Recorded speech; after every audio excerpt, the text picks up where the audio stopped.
ورحمة الله وبركاته. الحمد لله نحمده ونستعينه ونستغفره ونعوذ بالله من شرور أنفسنا ومن سيئات أعمالنا. من يهده الله فلا مضل له ومن يضلل فلا هادي له. أشهد أن لا إله إلا الله وحده لا شريك له وأشهد أن محمدا عبده ورسوله. اللهم صل وسلم على محمد وعلى آله وصحبه أجمعين. يا أيها الذين آمنوا اتقوا الله حق تقاته ولا تموتن إلا وأنتم مسلمون. يا أيها الناس اتقوا ربكم الذي خلقكم من نفس واحدة وخلق منها زوجها وبث منهما رجالا كثيرا ونساء واتقوا الله الذي تساءلون به والأرحام إن الله كان عليكم رقيبا. يا أيها الذين آمنوا اتقوا الله وقولوا قولا سديدا يصلح لكم أعمالكم ويغفر لكم ذنوبكم ومن يطيع الله ورسوله فقد فاز فوزا عظيما. فإن أصدق الحديث كتاب الله وخير الهدي هدي محمد وشر الأمور محدثاتها وكل محدثة بدعة وكل بدعة ضلالة. أما بعد. Muslimin dan muslimat yang dirahmati oleh Allah Subhanahu wa taala sekalian.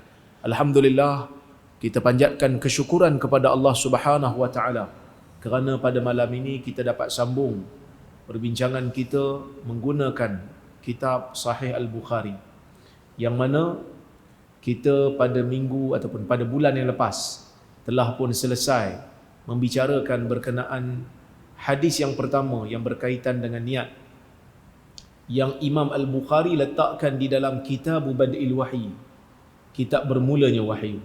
Dan telah pun saya hurai kenapa Imam Bukhari meletakkan hadis ini di dalam kitab Bad'il Wahyi, permulaan wahyu.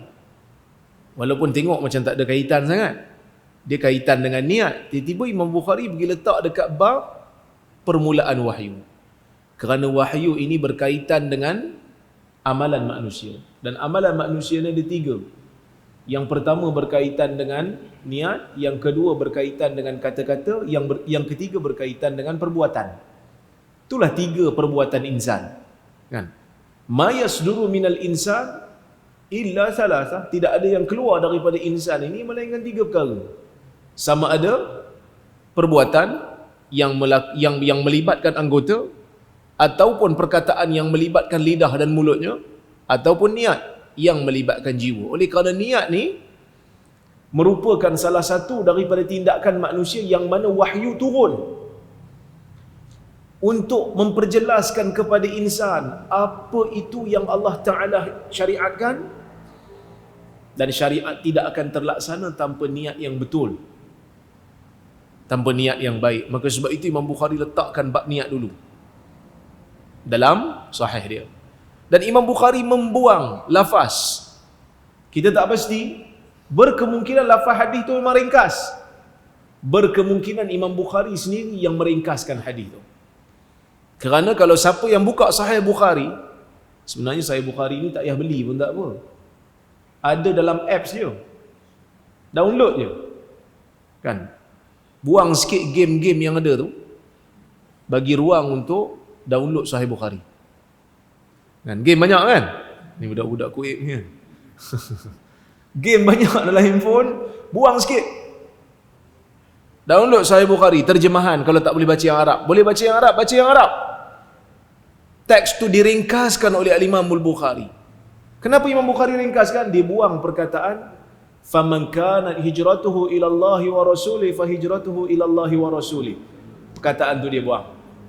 Ada dalam hadis yang sebenar, Imam Bukhari bawa di tempat yang lain dalam sahih, tapi di tempat yang mula-mula ni dia tak bawa. Kerana Sahih Bukhari tak ada khutbah, tak ada muqaddimah, Bismillahirrahmanirrahim terus masuk. Dia tak macam Sahih Muslim. Sahih Muslim panjang muqaddimah. Imam Muslim masa tulis Sahih Muslim, dia bawa muqaddimah begitu panjang, menghuraikan tentang kepentingan berpegang dengan hadis yang sahih. Saya ingat kalau Imam Muslim ada zaman ni, mesti dia pun tak dapat tauliah agak. Nak ceramah dekat negeri-negeri yang berbeza. Sebab dia mementingkan tentang sumber. Dia bawa riwayat-riwayat yang begitu banyak dalam Sahih Muslim. Nak jelaskan tentang kepentingan berpegang dengan hadis yang sahih. Ini ulama zaman dulu. Dia pegang yang sahih dulu. Dia amal yang sahih dulu. Bila dah amal yang sahih, baru cari yang daif ringan untuk tampung-tampung, untuk tambah-tambah. Kita hari ni pelik sikit. Kita kan daif, jadi pakailah hadis daif. Itu yang saya tak boleh nak. Saya tak boleh nak fikir. Patutnya kita daif kena ambil lah yang kuat. Barulah kita boleh jadi kuat. Maka Al-Imam Al-Bukhari tak ada muqaddimah, dia jadikan hadis itu sebagai muqaddimah dia. Maksudnya dia nak memberi teguran pada diri supaya tidak ujub, supaya tidak riak, supaya ikhlas apabila menulis. Seolah-olah nak beri teguran kepada diri dia, wahai Al-Imam Al-Bukhari, kamu menulis kitab hadis ni, pastikan niat kamu kerana Allah dan Rasul. Kalau kamu niat kerana dunia ataupun kerana perempuan yang kamu ingin nikahi, fahijratuhu ila ma hajara ilaih. Hijrah kamu akan dikira berdasarkan dengan apa yang kamu niatkan. Maka tak dapatlah habuan akhirat kalau diinginkan kepada dunia. Tapi tuan-tuan dan puan-puan rahmati Allah Subhanahu wa taala sekalian, Allah Taala takdirkan Al-Imam Al-Bukhari diberikan oleh Allah dengan satu karamah yang besar. Apa karamahnya? Orang mengambil manfaat daripada kitabnya. Hari ini ramai di kalangan manusia menulis buku. Ramai di kalangan manusia menulis. Kalau tak tulis buku pun, tulis dekat dinding Facebook. Tapi kadang-kadang kita tulis, ada orang nak baca tak? Sampai ada yang buat satu tulisan, kalau tulisan saya mencapai 200 like, maka saya akan buat sekian-sekian. Itu pun tak cukup juga. Sebab nak bagi orang baca. Al-Imam Al-Bukhari menulis kitab sahih dia daripada kurun ketiga hijrah, bermula saat dia tulis tu sampai ke hari ini.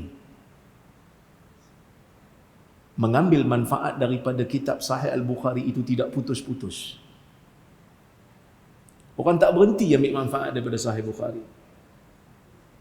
Berpuluh-puluh dan mungkin ratusan tesis PhD yang ditulis berkenaan dengan Sahih Al-Bukhari.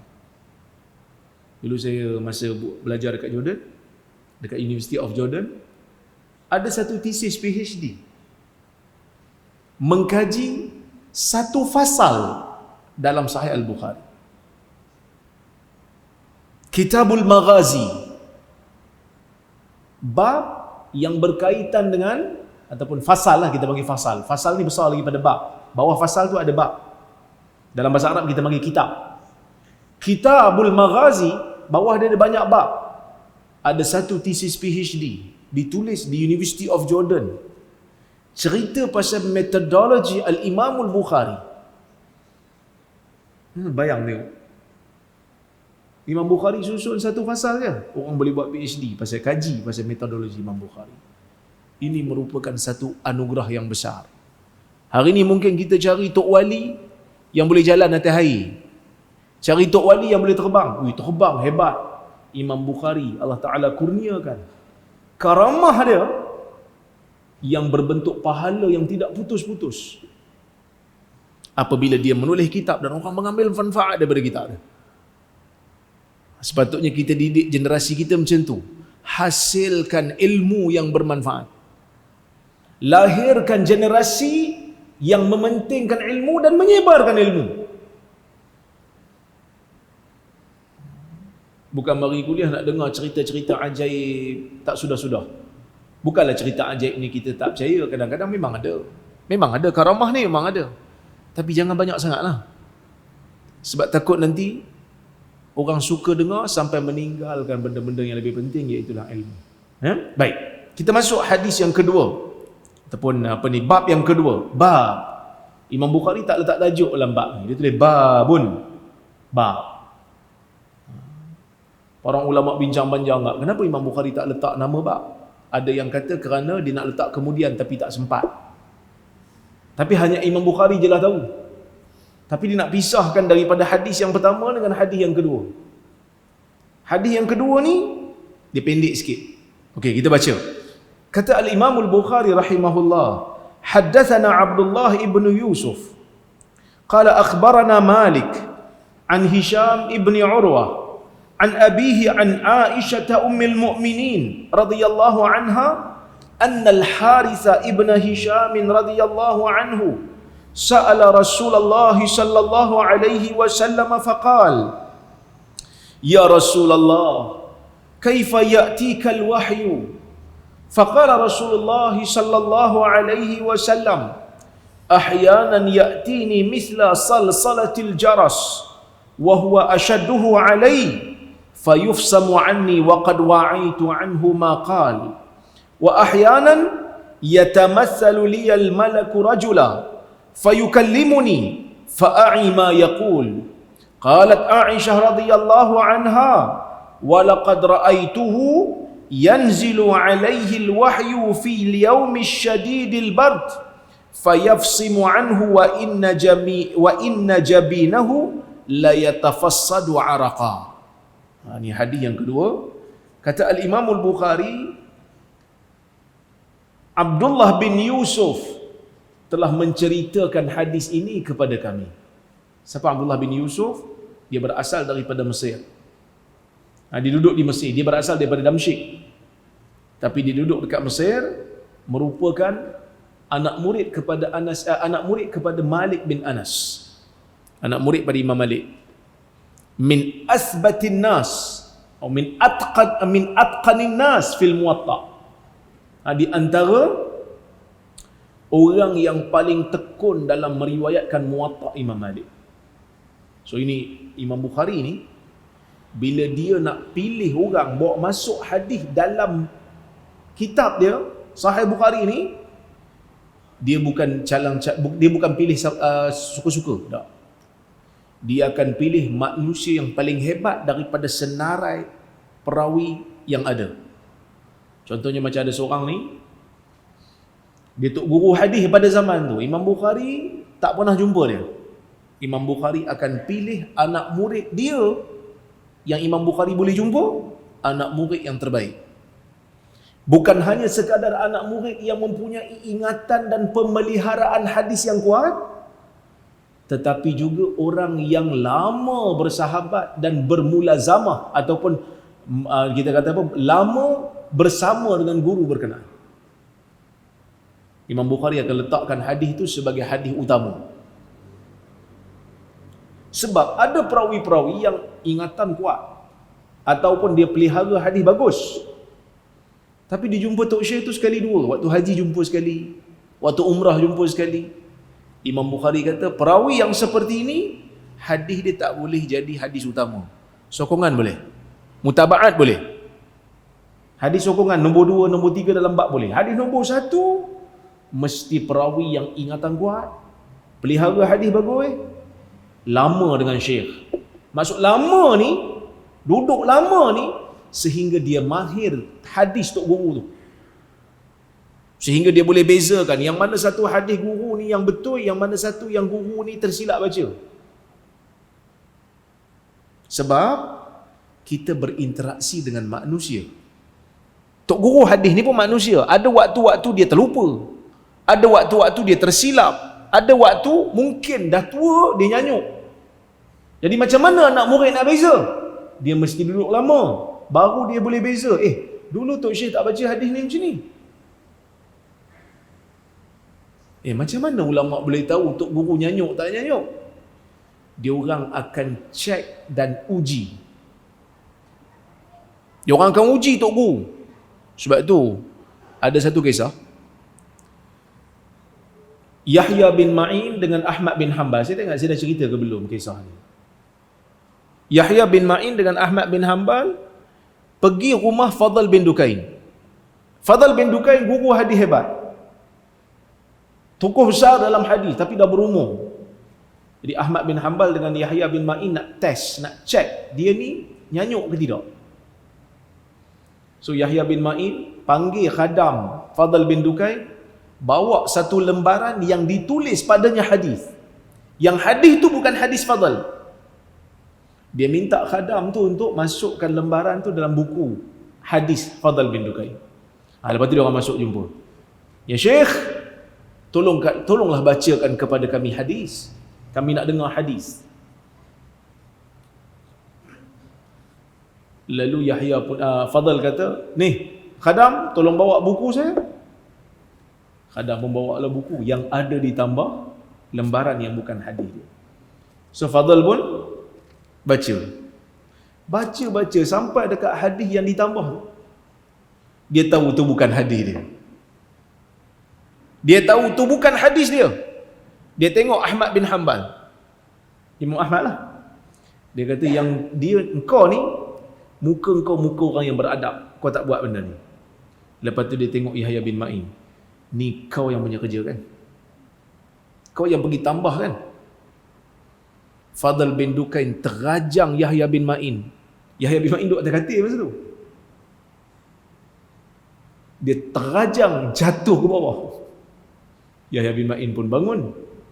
Dan dia ucapkan, moga Allah memberikan balasan yang baik kepadamu, wahai Syekh. Kita kalau kena terajang, kita kata apa? Tapi sebab Yahya bin Ma'in, kenapa dia ucapkan macam tu? Kerana Fadl masih ingat. Boleh beza mana satu hadis dia, mana satu bukan. Kalau Fadl bin Dukain baca hadis tu dan dia tak ingat, Yahya kata dia ni dah tak boleh pakai lah. Dia ni tak boleh pakai lah. Sebab dia tak boleh beza mana satu hadis dia, mana satu bukan hadis dia. Ya talaqan, maksudnya dia ni boleh terima apa saja. Orang kata tu hadis dia, dia pun terima. Yaqbalu talqin, ni dalam ilmu hadis dipanggil ya talaqan ataupun yaqbalu talqin. Orang kata kat dia ni hadis dia, dia terima. Perawi seperti ini ditolak oleh ulama hadis kerana dia tak boleh beza. Ya. Jadi Imam Bukhari dia pilih perawi yang hebat. Baik. Qala akhbarana Malik. Abdullah bin Yusuf kata, Malik telah mengkhabarkan kepada kami. Malik ni Malik bin Anas lah. Imam Malik, pengarang kitab Muwatta. An Hisham bin Urwah, daripada Hisham bin Urwah. An abihi, daripada ayahnya. Siapa ayah Urwah? Siapa ayah Hisham? Urwah lah. Urwah bin apa? Urwah ibn Zubair. Anak kepada Az-Zubair ibn al-Awwam. Siapa Zubair ibn al-Awwam? Suami kepada Asma bint Abi Bakar. Siapa Asma? Anak kepada Abu Bakar Siddiq. So Urwah ni mak dia sahabat, bapa dia sahabat, tok dia pun sahabat. Orang boleh panggil tok ke tok wan? Kalau lelaki tok wan tak? Tok wan dia pun sahabat. Kalau orang Perak dia panggil tok ngopah. Sini tok wan dan tok kan. Tok wan dia pun sahabat Nabi SAW. Jadi Urwah orang hebat. Rapat dengan Aisyah. Banyak mengambil manfaat daripada Aisyah. Meriwayatkan hadis daripada Aisyah pun banyak. Terdidiklah dengan didikan Aisyah radhiyallahu anha. Dia pun kata an Aisyah ummul mukminin, daripada Aisyah ummul mukminin, ibu kepada orang yang beriman. Aisyah isteri Nabi sallallahu alaihi wasallam, yang Nabi sallallahu alaihi wasallam simpan dia sebagai isteri sehingga Nabi wafat. Maka layak digelar sebagai ummul mukminin. Gelaran ummul mukminin ni Allah Taala bagi. Allah Ta'ala sebut dalam Al-Quran, wa azwajuhu ummahatuhum. Isteri-isteri Nabi ni merupakan ibu kepada orang yang beriman. Min haitsul ihtiram wa min haitsu hurmatun nikah. Dari wa min haitsu hurmatin nikah. Ibu-ibu orang yang beriman ni, isteri-isteri Nabi ni dipanggil ummahatul mukminin. Dari sudut kita kena ihtiram, kita kena hormati dia, kena beradab dengan dia. Macam mana kita hormat ibu kita. Dan yang kedua, kita haram nikah dengan dia. Walaupun lepas Nabi SAW wafat. Tak boleh. Siapa-siapa yang Nabi SAW wafat dan dia kekal sebagai isteri Nabi sehingga Nabi wafat, maka orang lain tak boleh dah nikah dengan balu Nabi, tak boleh. Kerana mereka ini adalah isteri Nabi selama-lamanya sehingga ke syurga. Kalau kira waktu Nabi wafat, Aisyah muda lagi. Kan? Aisyah kahwin dengan Nabi kan umur muda. 7 tahun kan? Ada yang kata 6 tahun. Muda lagi.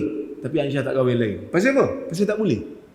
Kerana dia adalah isteri Nabi SAW di dunia dan juga di akhirat. Baik. Anna al-Harith ibn Hisham radhiyallahu anhu. Harith bin Hisham. Siapa Harith bin Hisham? Dia ada saudara kandung. Nama dia Amr bin Hisham Al-Makhzumi. Siapa Amr bin Hisham? Tuan-tuan tak kenal. Tapi kalau saya sebut gelaran dia, tuan-tuan kenal. Tuan-tuan pernah dengar dalam sirah nama seorang yang bernama Abu Jahal? Itulah saudara kandung bagi Harith. Adik-beradik ni. Sebab tu kalau kita baca dalam hadis, kita tengok, kadang-kadang urusan keimanan ni pelik. Sebab apa pelik? Adik-beradik yang lahir daripada rahim yang sama, daripada ayah yang sama, dididik dalam rumah yang sama, makan makanan yang sama, tapi dari sudut keimanan tak sama. Seorang sahabat Nabi sallallahu alaihi wasallam, seorang lagi musuh Nabi sallallahu alaihi wasallam. Ini nak buktikan apa kat kita? Nak buktikan yang urusan keimanan ni dia bukan boleh diwarisi. Allah Subhanahu wa taala tunjuk kat kita. Ada di kalangan sahabat Nabi ni yang saudara kandung dia tak beriman. Ada di kalangan sahabat Nabi ni bapa dia tak beriman, mak dia tak beriman. Sa'ad bin Abi Waqqas umpamanya masuk Islam. Sa'ad, orang yang pertama yang melepaskan anak panah fi sabilillah. Ana awwalul Arab man rama, awwalul Arab alladhi rama fi sabilillah. Aku orang yang pertama, kata Sa'ad, yang melepaskan anak panah di jalan Allah. Lepas daripada Nabi berhijrah ke Madinah, Nabi hantar Sa'ad dalam satu syariah. Tapi Sa'ad ni bila dia masuk Islam, dia bergelut. Dia struggle. Sebab apa? Mak dia tak setuju. Mak dia mogok, tak nak makan, tak nak minum. Sehingga mak dia jatuh sakit. Dia tengok mak dia, dia kata, ya ummah, wahai ibuku, law kanat laki mi'atu nafsin fa kharajat nafsan ma taraktu dina Muhammad. Wahai ibu, kalau engkau ada 100 nyawa sekalipun, keluar satu-satu, aku tak tinggalkan agama Muhammad ni. Satu-satu nyawa keluar, aku tak tinggalkan agama Muhammad ni. Tu nak bagi tahu kat kita apa dia? Kadang-kadang kita rasa kerja dakwah kita tersekat. Sebab saya keluarga tak berapa nak ikut lah ustaz. Saya adik-beradik tak berapa nak ikut lah ustaz. Kita bukan disuruh untuk melihat hasil, kita disuruh untuk usaha. Kalau orang tak nak buat macam mana kan? Kalau orang tak nak buat macam mana? Urusan iman kan kita terpaksa. Jangan jadikan benda tu sebagai penghalang untuk kita rasa saya ni tak payah nak buat kerja dakwah. Pasal apa? Pasal adik saya pun kan ikut. Bukan tentu. Kerana Nabi SAW, bapa saudara dia pun tak ikut. So bapa saudara Nabi? Abu Lahab tak ikut. Siap Allah Ta'ala turunkan dalam Quran ayat menyatakan Abu Lahab dan isterinya di dalam neraka. Sebenarnya bila turun surah Al-Masad, para ulama yang kaji tentang Al-Quran ni, dia kata apa? Dia kata ayat Quran ni mengandungi mukjizat. Mukjizat besar, mukjizat dia. Pasal kita baca surah Al-Masad, tabbat yada abi lahab wa tab. Kan? Besar tu mukjizat tu. Kadang-kadang kita tak perasan. Ialah sebab kita guna ayat tu bila kena kejar anjing kan. Tabat. Dulu kita zaman dulu lah, zaman saya budak-budak tu. Tuan-tuan mungkin tak terlibat dengan khurafat ni. Ayat ni turun waktu Abu Lahab masih hidup. Ayat ni turun waktu Abu Lahab masih hidup, tuan-tuan. Ayat ni kata tabbat yada abi lahab wa tab. Celakalah kedua tangan Abu Lahab dan celakalah. Ma aghna anhu maluhu wa ma kasab. Harta dia dan segala usaha dia sekali-kali tidak boleh nak menyelamatkan dia daripada kecelakaan. Sayasla naran dzata lahab. Api neraka akan sambar badan Abu Lahab. Akan sambar jasad Abu Lahab. Hadirin mukminin yang dirahmati oleh Allah Subhanahu wa taala sekalian. Ayat ni turun waktu Abu Lahab masih hidup. Wa imra'atuhu hammalatal hatab. Allah Taala tambah lagi dan isterinya juga akan masuk dalam neraka. Pembawa kayu api dalam neraka. Isteri dia masih hidup, Abu Lahab pun masih hidup. Bahkan sebagai ulama tafsir kata ayat ni di antara ayat yang awal turun. Ketika mana Allah Subhanahu wa taala mengarahkan Nabi Muhammad sallallahu alaihi wasallam untuk berdakwah secara terang-terangan. Wa anzir ashiratakal aqrabin. Muhammad, beri amaran. Muhammad, beri ancaman kepada kaum keluargamu yang terdekat. Nabi sallallahu alaihi wasallam mula dakwah terang-terangan. Nabi panggil orang. Nabi panjat bukit Safa. Nabi kata, ya bani Fihr wa ya bani Adi. Wahai anak-anak Fihr, wahai anak-anak Adi. Nabi mula dakwah.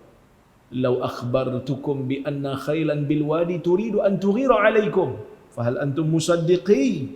Kalau aku khabarkan kepada kamu di belakang bukit ni ada tentera berkuda yang datang nak menyerang kamu dalam keadaan kamu tidak sedar. Tughir maksud igharah. Igharah ni maksudnya al-hujum ala ghaflah. Maksud kita serang dalam keadaan kita tak bagi amaran. Biasa zaman dulu bila nak perang bagi amaran dulu. Tuan-tuan kalau tengok cerita-cerita lama kan, filem-filem lama, biasa tengok filem Braveheart. Biasa tengok. Apa nama hero tu? Semua kat tengok pula ke kan? Ni kaki filem pula ni. Kaki DVD lah. Zaman sekarang korang orang tengok DVD, orang tengok Netflix kan. Zaman kita ni yang tua-tua ni DVD lah. Mel Gibson tu nama betul dia William Wallace kan. Tokoh Scotland lah. Sebelum dia nak perang dengan England, dia buat apa? Dia pergi dulu. Tentera dah bersusun dah ni. Dia pergi dulu, jumpa dulu. Wakil sana jumpa dengan wakil sini. Buat deal. Macam mana nak selesaikan supaya kita tak jadi perang. Kalau setuju, balik. Tak jadi perang. Kalau tak setuju, baru perang. Itu zaman dulu punya perang. Tapi ada juga yang jadi ambush. Yang tu dipanggil igharah. Igharah. Dua-dua ni ada. Tapi kebanyakan peperangan Nabi SAW, memang Nabi akan inzar dulu. Nabi akan bagi ni dulu. Okay. Maka, dia orang kata, ma jarabna alaika kadhiban ya Muhammad. Kami tak ada pengalaman ditipu oleh kamu, wahai Muhammad. Baru Nabi SAW mulakan dakwah. Bila Nabi kata, ana nadhirul lakum baina yaday adhabin syadid. Hei orang Quraisy, aku merupakan pemberi amaran kepada kamu tentang azab yang bakal menimpa kamu. Masa itulah Abu Lahab kata, tabban laka ya Muhammad sa'iral yaum. Celaka kamu wahai Muhammad seluruh hari ini. Ali hadza jama'tana. Adakah kerana perkara ini kamu himpunkan kami? Maka turunlah ayat tabbat yada abi lahab wa tab. Allah mencelakakan Abu Lahab setelah Abu Lahab mengucapkan perkataan celaka kepada Nabi Muhammad sallallahu alaihi wasallam. Awal. Ayat ni turun awal waktu Abu Lahab masih hidup. Cuba tuan-tuan bayang. Ayat ni turun. Kalaulah kata ayat ni turun, tiba-tiba esoknya Abu Lahab masuk Islam. Isteri dia pun masuk Islam. Apa jadi pada ayat ni? Apa jadi pada ayat ni? Nak kata mansuh? Mana mungkin ayat yang berkaitan dengan akidah itu mansuh? Kan? Kita belajarlah sikit-sikit hukum hakam syariah ni. Tuan-tuan pun duduk kuliah, dengar kuliah kat masjid ni, mesti ada dengar hukum hakam yang berkaitan dengan pemansuhan, mansuh hukum. Macam mana hukum mansuh? Asalnya boleh, lepas tu jadi tak boleh. Asalnya tak boleh, lepas tu jadi boleh. Ada kan? Dalam Islam, asalnya disuruh, lepas tu tukar. Umpamanya, siapa yang makan makanan yang disentuh api, batal wudu. Dalam hadis Abu Hurairah, al-wudu mimma massatin nar. Hadis ini sahih. Wudu wajib diambil apabila makan atau minum benda yang disentuh api. Tuan-tuan pergi ambil wudu, lepas tu pergi minum kopi. Kopi yang air dia tu dipanaskan, batal wudu. Kalau ikut hadis ni lah, kita pun terkejut. Betul ke Ustaz? Banyak solat saya tak sah sebab selalu saya minum kopi ni, tapi tak ambil wuduk balik. Maka kita kata solat tu jangan risaulah, solat tu sah. Sebab hukum tu hukum awal yang telah pun dimansuhkan dalam hadis Jabir, yang mana Jabir kata, kana akhir al-amraini an Rasulillah sallallahu alaihi wasallam tarkul wudu' mimma massatina. Perkara yang kami dapat daripada Nabi sallallahu alaihi wasallam, yang terakhir yang kami dapat, ialah Nabi meninggalkan wudu' apabila makan benda yang disentuh api. Maksud Nabi tak ambil wudu' lagi dah. Maksud wudu' tak perlu diulang. Wudu' jadi tak batal. Inilah pendapat yang terakhir daripada Nabi sallallahu alaihi wasallam. So hukum tu dah mansuh. Hukum mansuh okey. Sebab hukum ni dia praktikal. Dulu mungkin tak boleh, sekarang boleh. Dulu mungkin boleh, sekarang tak boleh. Sebab apa? Perubahan suasana, perubahan keadaan, perubahan keperluan. Maka boleh berlaku perubahan dalam hukum. Tapi kalau akidah, macam mana nak tukar? Sebab dalam ayat tu sebut Abu Lahab masuk neraka. Bila sebut masuk neraka ni? Allah Ta'ala sebut waktu Abu Lahab masih hidup. Boleh tak berlaku pemansuhan? Tak boleh. Sebab Abu Lahab belum masuk lagi. Allah Ta'ala cerita benda yang akan datang. Lepas daripada Abu Lahab mati nanti, bila dah kiamat nanti, baru masuk neraka. Ni benda akan datang ni, mana boleh masuk? Yang boleh tukar-tukar plan ni kita je. Allah Ta'ala di mana boleh tukar plan? Kenapa Allah Ta'ala tak boleh tukar plan? Plan ni tak ada pada Allah. Plan-plan yang bertukar ni tak ada pada Allah. Kerana Allah Ta'ala tu alim, maha mengetahui. Yang tukar-tukar plan ni kita, sebab kita lemah. Al-bada'u lillah la yajuz. Tak boleh kata Allah Ta'ala ni ada sifat bada'. Apa itu bada'? Az-zuhur ba'dal khafa. Timbul setelah tak ada. Tadi tuan-tuan nak mari sini, datang sini, memang niat, memang nak datang ke masjid. Tak tahu pun ada kuliah. Tak ada rancangan pun nak dengar kuliah. Tiba-tiba kata dengar, ada kuliah pula. Duduklah kejap. Rancangan nak duduk dengar kuliah tu tak datang daripada awal. Boleh kepada Allah benda ni? Tak boleh, kerana Allah maha mengetahui. Yang ada benda ni hanya pada makhluk yang ilmu dia terbatas. Allah Ta'ala maha mengetahui Abu Lahab akan masuk neraka, kerana Allah Ta'ala tahu sejak azali, selama-lamanya Allah Ta'ala tahu Abu Lahab ni memang akan lawan Nabi sampai akhir hayatnya. Isteri dia memang akan lawan Nabi sehingga akhir hayatnya. Jadi ayat ni mengandungi mukjizat. Jadi betul lah Abu Lahab memang mati dalam keadaan dia tak beriman pun dengan Nabi SAW. Dikatakan tuan-tuan baca kitab sirah, waktu Nabi SAW berdakwah di Mina, Abu Lahab kat belakang. Waktu Nabi jumpa orang, deal, jomlah masuk agama Islam. Masa tu Nabi baru balik daripada Taif. Kena lempar dengan batu kan. Nabi pergi ke Mina. Masa tu orang tu buat haji, jahiliah. Nabi jumpa orang tu, ajak masuk Islam. Abu Lahab datang kat belakang. Dia kata jangan ikut. Jangan percaya. Dengar boleh, percaya jangan.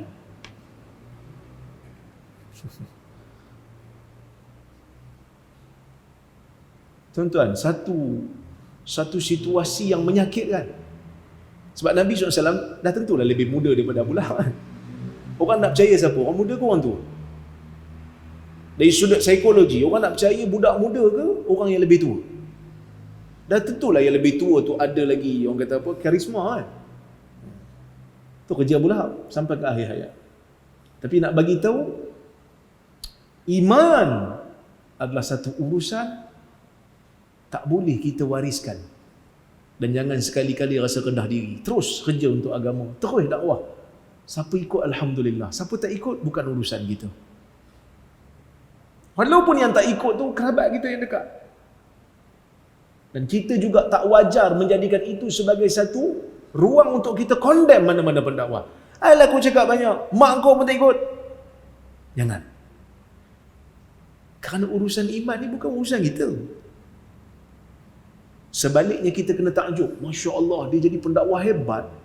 Walaupun family dia tak ada yang ikut dia. Kuat dia ni, kental dia ni. Sepatutnya kita kena puji ya. Kan? Ini kita pula pergi pelikir. Janganlah nak dakwah kat aku. Hang pergi dulu kat family hang tu. Maksudnya kita tidak melihat kepada isi kandungan dakwah. Sebaliknya kita melihat kepada sisi-sisi yang boleh memantapkan ego kita. Manusia ni kadang-kadang dia ada ego tapi dia tak mengaku. Dia tahu benda ini buat tu salah. Tapi bila orang tegur dia, ini benda ni salah ni. Hang tegur aku je. Tu yang lain tu yang lebih teruk tu tak nak tegur pula. Tak, yang lain tu aku tak nampak. Yang sekarang aku nampak hang, aku tegur dulu. Yang lain yang betul-betul salah besar lagi tu tak membuatkan kesalahan hang ni betul. Tetap ni pun salah juga. Boleh faham? Kadang-kadang manusia ada sifat ego. Bila orang tegur dia, teguran tu betul tapi dia tak ada apa nak jawab. Tu yang lebih besar tu, pasal apa tak nak tegur? Okey? Baik. So Harith bin Hisham ni dia masuk Islam tapi lewat sikit lah. Dia masuk Islam waktu pembukaan kota Mekah. Dia pernah terlibat dalam peperangan Badar dan peperangan Uhud dalam keadaan musyrik. Lawan dengan Nabi, perang dengan Nabi. Bayangkan kan? Tapi tu nak kata Islam ni punya besar rahmat dia. Walaupun pernah tentang Nabi SAW dalam perang, tapi bila masuk Islam, jadi Muslim yang baik, lekat nama radhiyallahu anhu kat dia. Annal Harith bin Hisham radhiyallahu anhu, Allah meridai dia. Walaupun dulu dia pernah berperang dengan Nabi SAW. Besar ni. Dan kita kena bagi ruang sepatutnya kepada orang-orang yang berdosa, yang jahat untuk kembali pada agama. Jangan kita tutup pintu tu. Kerana kita juga berdosa. Sama macam orang lain juga. Buka pintu itu seluas-luasnya. Selagi mana matahari belum terbit daripada barat, selagi itulah ruang taubat terbuka luas. Okey. Sa'ala Rasulullah sallallahu alaihi wasallam faqal. Aisyah kata, sesungguhnya Harith bin Hisham bertanya kepada Rasulullah sallallahu alaihi wasallam. Dia kata, ya Rasulullah, kaifa ya'tikal wahyu? InsyaAllah baru nak baca matan. Azan dulu.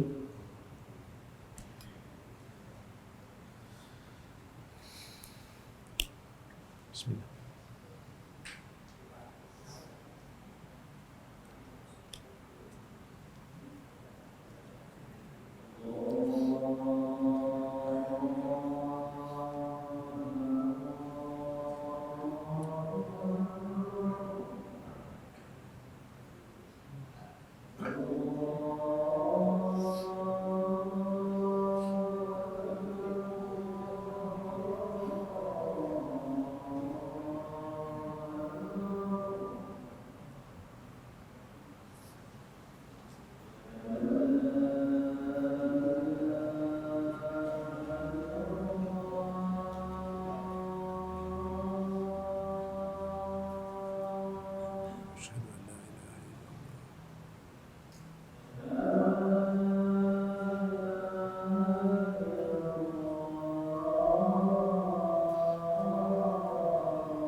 Baik.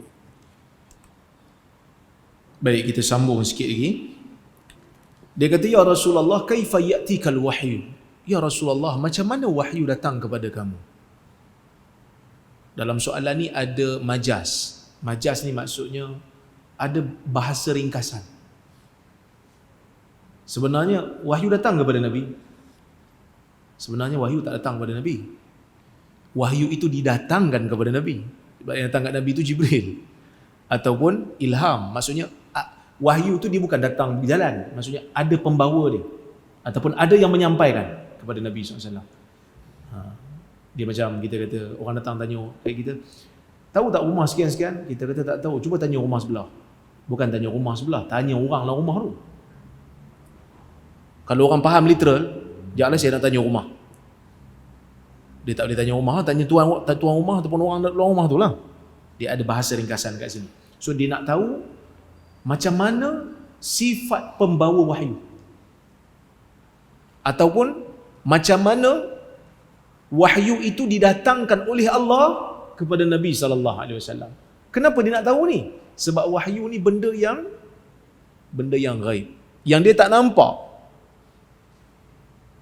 Tapi Nabi jawab. Nabi tak ada kata, hang jangan sibuk boleh tak? Ni bukan urusan hang. Tak, sebab selagi mana soalan tu ada manfaat, Nabi layan. Nah, ini pun penting ni. Sebab kadang-kadang orang tanya soalan-soalan.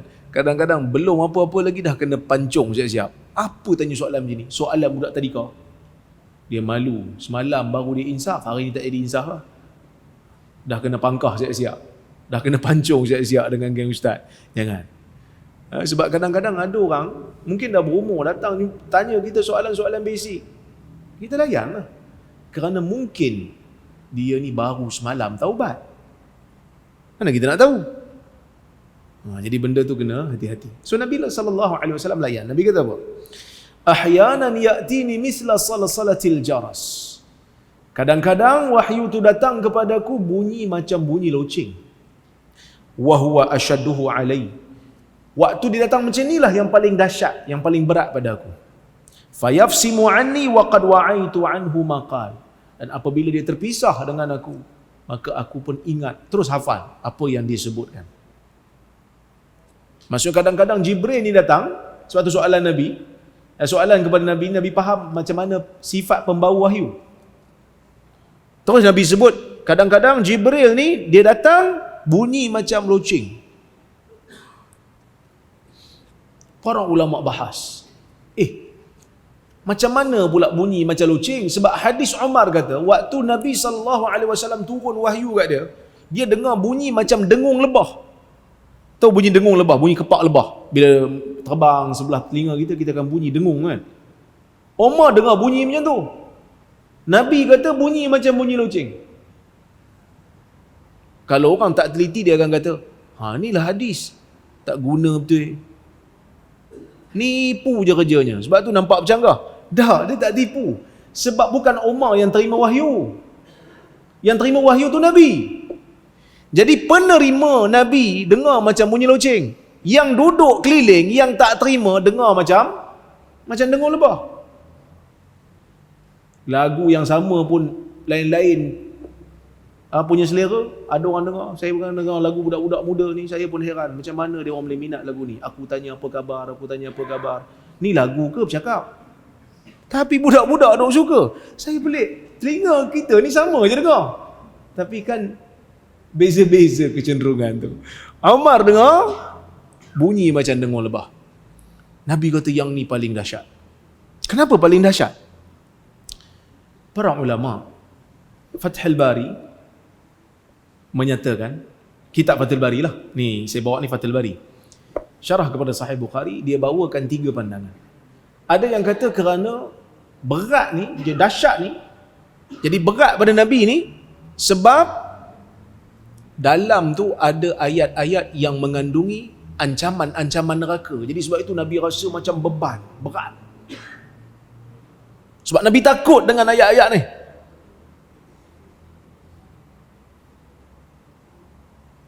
Tapi pandangan ni macam kurang tepat sikit lah. Sebab apa? Sebab ayat Quran yang turun pada Nabi SAW bukan semuanya hanya cerita pasal neraka. Ada juga cerita pasal syurga. Jadi tak apa tepat lah. Ada yang kata, Nabi SAW merasa beban ni sebab nak hafal tu jadi susah. Sebab bila Jibril turun, Jibril beredar je, Nabi kena hafal sebab nak sampai pada orang Islam. Nanti kita akan jumpa, insya-Allah. Hadis akan datang, kita akan jumpa hadis tu. Nabi ni belum Jibril habis baca, dia dah baca dah.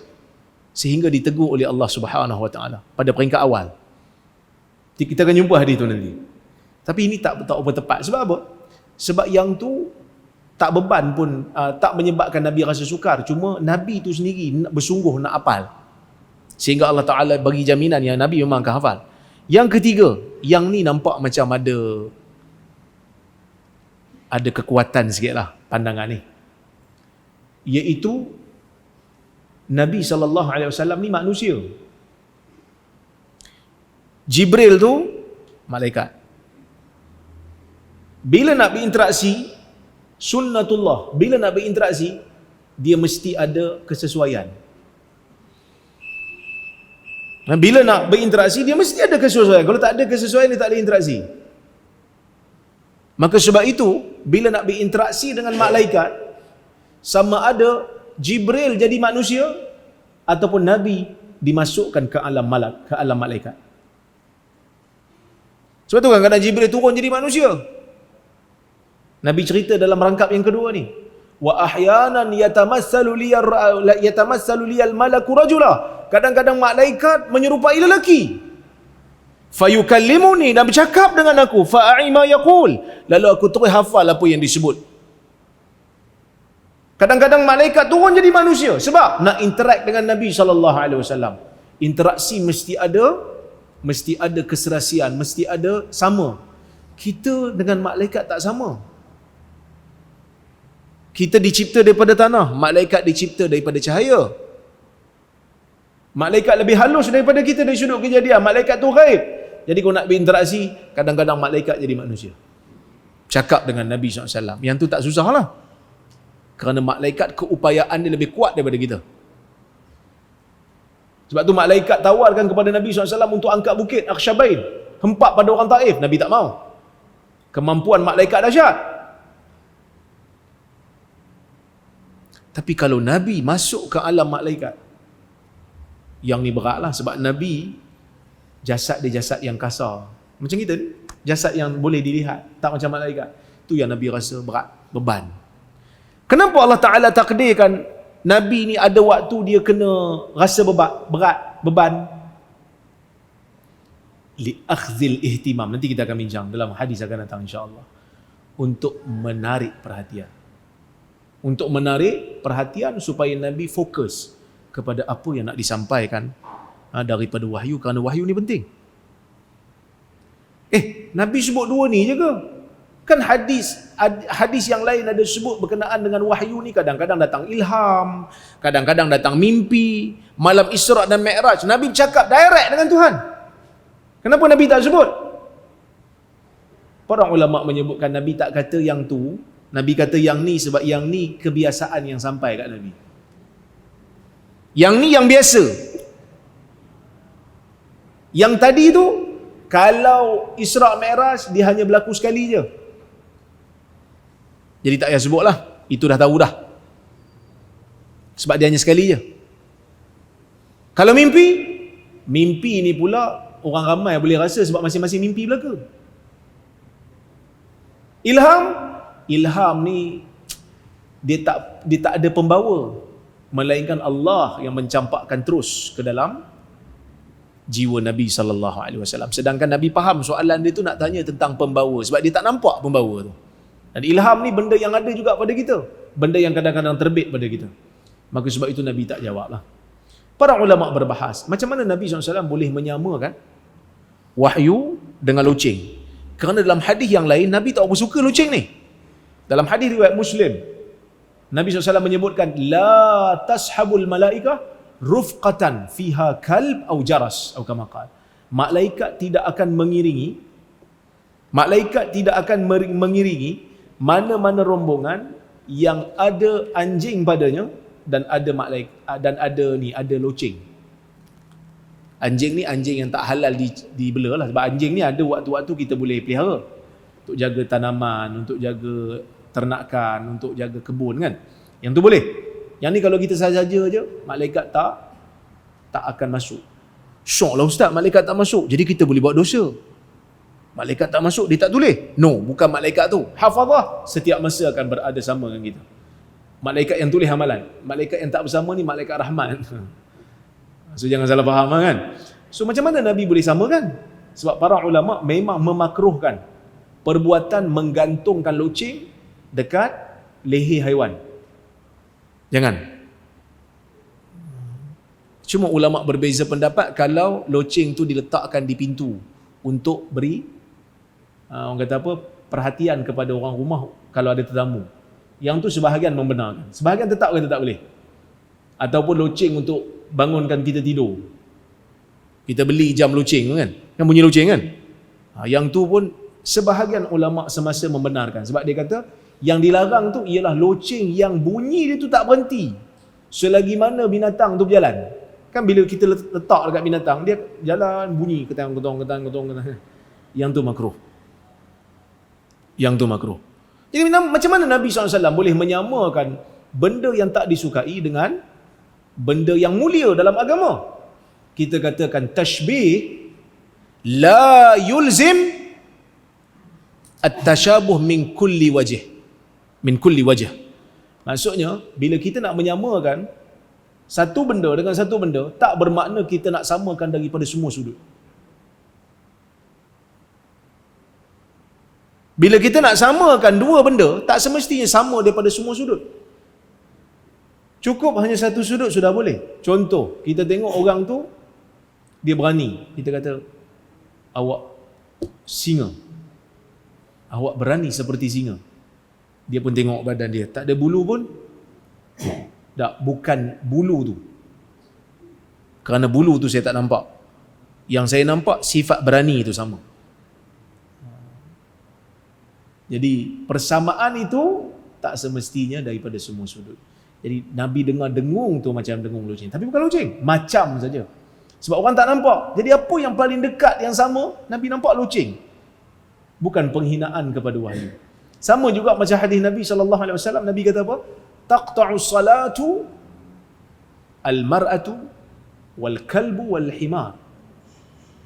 Salat menjadi terputus dengan perempuan, dengan anjing, dengan keldai. Hadis ni menjadi satu polemik hebat di barat. Sebab apa? Sebab hadis ni sahih. Kalau hadis tak sahih kita tak heran. Hadis ni sahih. Sebab dia kata wanita di dalam Islam disamakan dengan anjing dan keldai.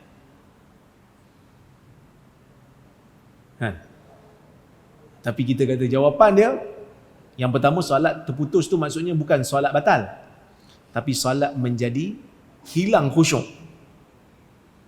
Hadis tu sahih. Dah apa persamaan perempuan dengan anjing dengan himar? Persamaan dia bukan daripada semua sudut. Persamaan dia dari sudut menghilangkan khusyuk. Sebab itulah kita solat. Perempuan lalu, apa jadi? Kan? Perempuan lalu depan orang yang solat, apa jadi? Tulang rusuk akan bergetar. Ini budak-budak muda dia tahu lah.